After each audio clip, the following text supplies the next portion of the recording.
Nazareth, who was a righteous man who was hung on a tree, and according to the legal system is therefore accursed. But he came back to life. So what does that say about the legal system? It says it's fake, it's bogus, it doesn't work. The only true way of understanding God's law is as a religion, not as a legal system. And that's all there is to it. Okay, Faznab's still with us. If you want to unmute your mic, if you can come join us again. And you can make a comment on what you've heard. I see that Faznab does make a comment in the chat where he says, yeah, that's why everyone who come to Italy by boat doesn't want to be fingerprinted and go to a better welfare system in Northern Europe. Yeah, they just want to go on to Northern Europe, right? Exactly. Well, I see that every day. Yeah, I mean, speaking as you have, like the Germans have a theological term, the Sitz in Leben, the seat in life, the sociological, political dimensions of the text you have explained like no other. I mean, this is the truth from a Jewish perspective, which, especially as Paul is a Pharisee, and the text we have here is Galatians, which I'm going to, again, emphasize that we're going to do a recording on that. And it's good, we're getting through Romans now, we're able to come from this new perspective on Paul. My understanding more, as I've been studying, is this historical Jesus pursuit, dealing with scholars who most evangelicals would not look upon as anything worthy of their attention, but they do toil up a certain soil, and what they do, these historical Jesus scholars, these academics, they bring us a very Jewish and a very Jewish Pharisee Paul, very Jewish, both Pharisee Jesus and both Pharisee Paul. So this is what we need to reckon with, and this is now we need to take this further into how do we develop the theology of this in our Christian faith, rather than using the presuppositions of Christianity, which is this juxtaposition, like we're saying, the Luther reading of both Romans and Galatians, which was using the Roman Church and their sacramental system of salvation to therefore present their gospel of grace. And some of the antecedents to that, of course, with these projections of the covenant of works from Genesis 1, as we do try to look at the text. But it is a sola scriptura approach that has distillations. And I'm not necessarily saying that these distillations don't work. They don't get a Noahide unsaved. I mean, they do get a Noahide on the right track if they're going to be able to be obedient in their faith, not that they're just going to walk down the aisle and say, I accepted Jesus as my Savior, and it's done with. It's just this way that evangelicalism is caricatured, and there's truth to that caricature.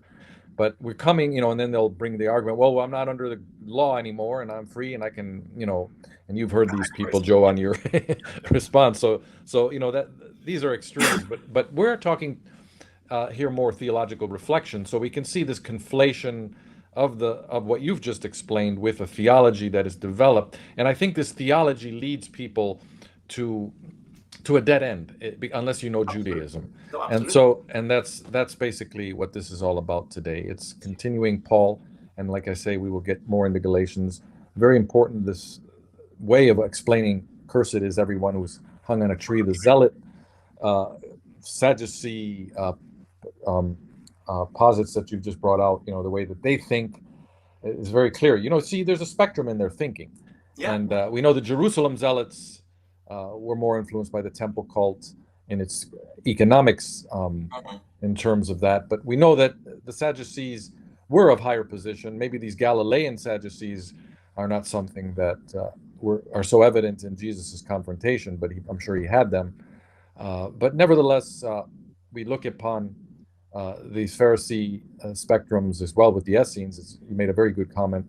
The Qumran community and being these ascetics, and most of these, they were already kind of like me, aged in their life. They've seen it all, and they know, let's just kind of get out of this world and find our community, and maybe they've had this ability to live in such a community, and they're functioning. Most of them already were then celibates. A lot of these Essenes and Qumran were of the extreme that they did some type of monastic type of devotion. So that's clear. But at the end of the day, Menachem is mentioned as one of them, joining them. If you remember in Jesus the Pharisee, Harvey Falkenpoint talks about. Yes. This is after they've had their families, after their children have grown up. They go and live an ascetic monastic lifestyle for the rest of their lives. And I can relate to that. Yeah.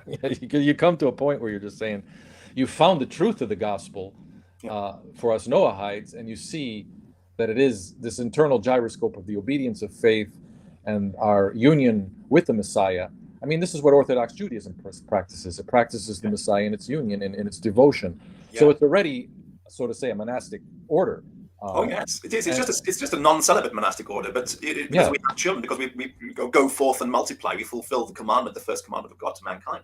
and this was always helpful for me because when I entered missions 40 years ago, I joined this ship ministry, which I used to always kind of call the floating monastery. Hmm. Though we were also, like you say, able to, marry. I mean, we had certain guidelines to even get to that point. We Hmm. had what we called social permissions, SP, and social policy, which then was, if you followed it, you were able to get social permission and have. That's how I met my wife.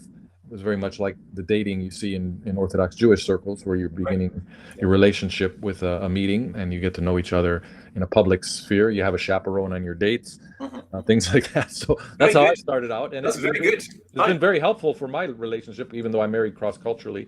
Yeah. And these cross cultural differences that I have with my mate, my wife, are often accentuated as you grow older because we're still, who we are.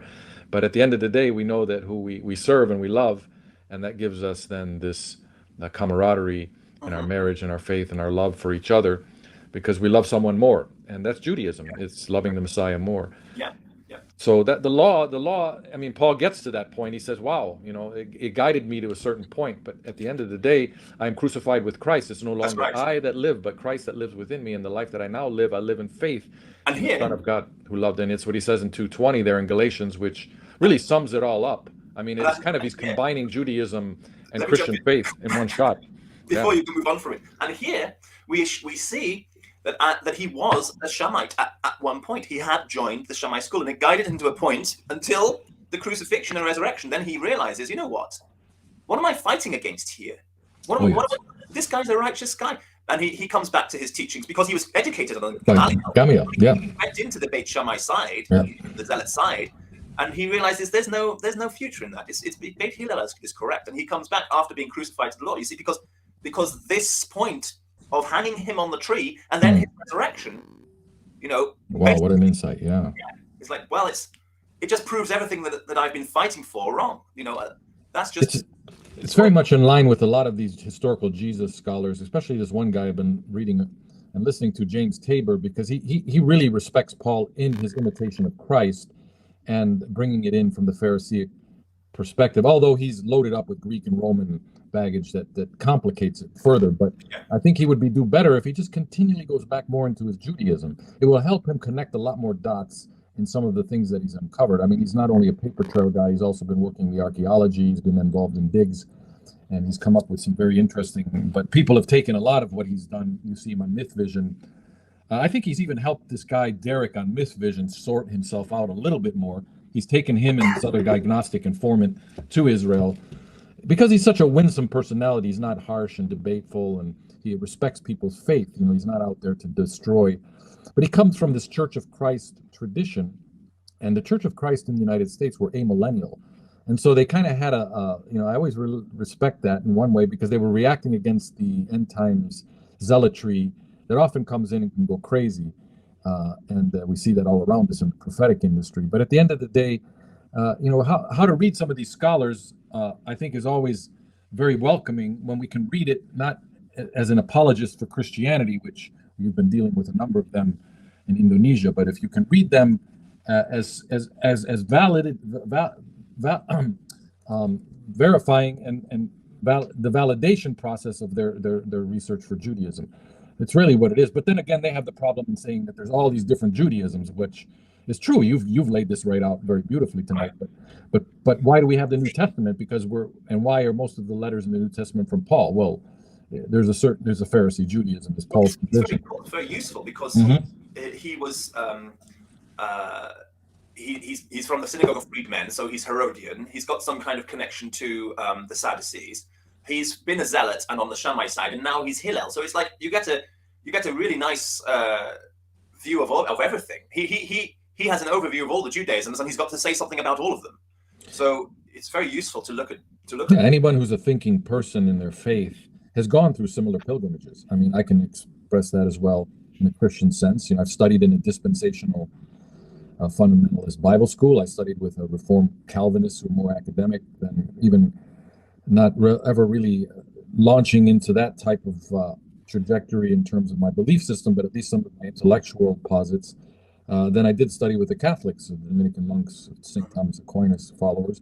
and never subscribing to anything that they held, but always looking upon it as a great way to understand Christianity, and all helped me deconstruct Christianity and understand that I need to get back to the text.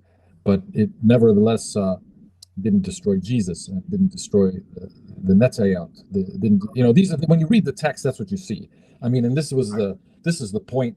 Especially this morning, we were looking on the WhatsApp group on some of these apologists. This one apologist, they always love to go to the book of Hebrews and bringing out the supremacy of Christ. There's nothing wrong with that. I mean, it's just that there's an old tradition of the Hebrews, the Ger Toshav, however you want to, Judaism guided it in certain ways, and this is a default understanding. If you're going to know the New Testament, if you're going to read the book of Hebrews and these things, you're going to have to read it as a Ger Toshav. It's not writing to the Kehalach, to the Pharisees, not at all. No. So when the superior angel appearance of Jesus of Nazareth, who was taken on flesh, this is totally in line with the Netayot, Yeshua Hasar Hafanim manifestations that only Judaism can teach us.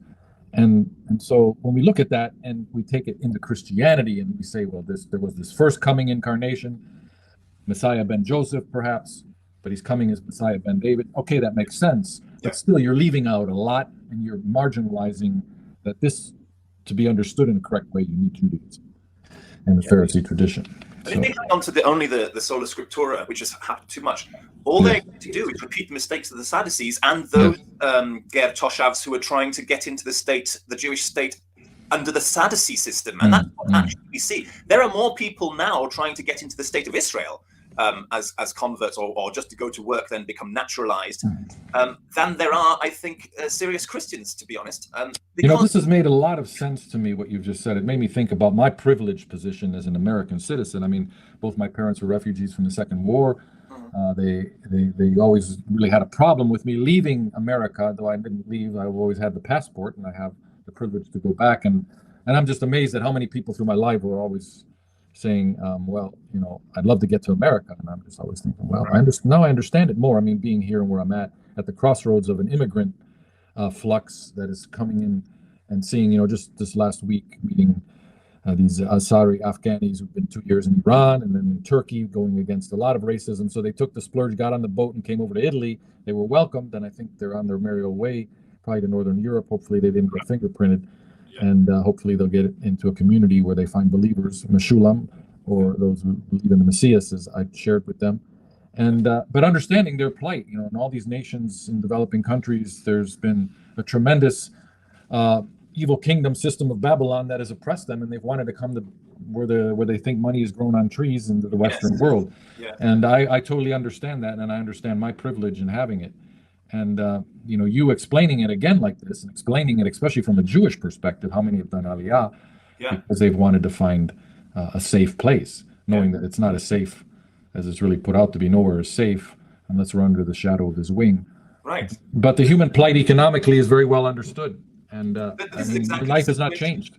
No, it hasn't. And this is exactly the scenario that we have to understand Paul. In a sense, you're kind of like in a position of Paul, where the Jewish state is actually in your case, the United States of America, and you see all the flaws with the United States of America, but you as a Paul outside of his homeland, in the world, seeing people who want to be American, and you can think to yourself, well, you know what? It's not all that. If you're interested in the ideals of the American dream and freedom and expression, and then you can have that wherever you are right now. You don't have to go to America to do that. In fact, you're probably going to be disappointed when you become an American citizen and you realize that it's not what you dreamt it would be.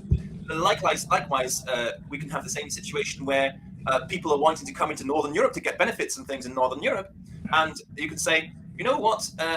If you want to really change the world, don't go to Northern Europe and get benefits. Take the idea of benefits to where you are right now, and just become a movement to change the world. And this is exactly what Paul is saying. So don't think that it's just take a skills wager or a benefits option to go to Israel and get some benefits and just maybe be on the right side of the fence when the Messiah comes, if he comes. That's completely wrong way to understand the religion. It's actually something that you can have where you are right now to change the world, to do a tikkun olam, and this is really relevant to the current situation, and it's always been relevant. To be honest, it's always been relevant. You're always talking about your calling. So as a believer, as a Meshulam, we're always seeking our calling. Are we searching? Well, it's very clear Jesus taught you, that you can only serve, you can't serve two masters. You either serve the Lord or Mammon, and this is very clear. And I can tell you, people I know all throughout the world who've made that decision. I could have emigrated. They mentioned me, but I decided to stick it out here. So I know many like that. God bless them. And those who've also maybe educated, instead of doing the brain drain thing, being educated in the West, they've come back to their countries. So I know many like that. But the ones that I'm seeing now, I know they're in desperate situations. The Afghanis are there because, they're in the hard place. The Americans pulled out, and the Taliban took over, and, it's kind of the Sunni Shia detriment for them now. So, but yeah, it's the world, and it's this world system, and it's going to pass away soon, and that's why we believe Psalm 91, living under the shadow of his wing. Right. Well, that's what they did believe, it was going to pass away soon in around the year 70 as well, but it turns out that it's longer than we thought it would be. I think the time is now, because the parallel between the current time and that time, the parallels are so many that it really looks like a history is repeating itself situation. And that to me screams the Messiah is coming now. But life is short, and 70 years isn't long. So you have to get your priorities straight, and hopefully you don't do it as you've already suffered into old age. Thank you, Joe. I'm ready to go here. Thank you so much. And well, that's the end of the show, really. I hope that people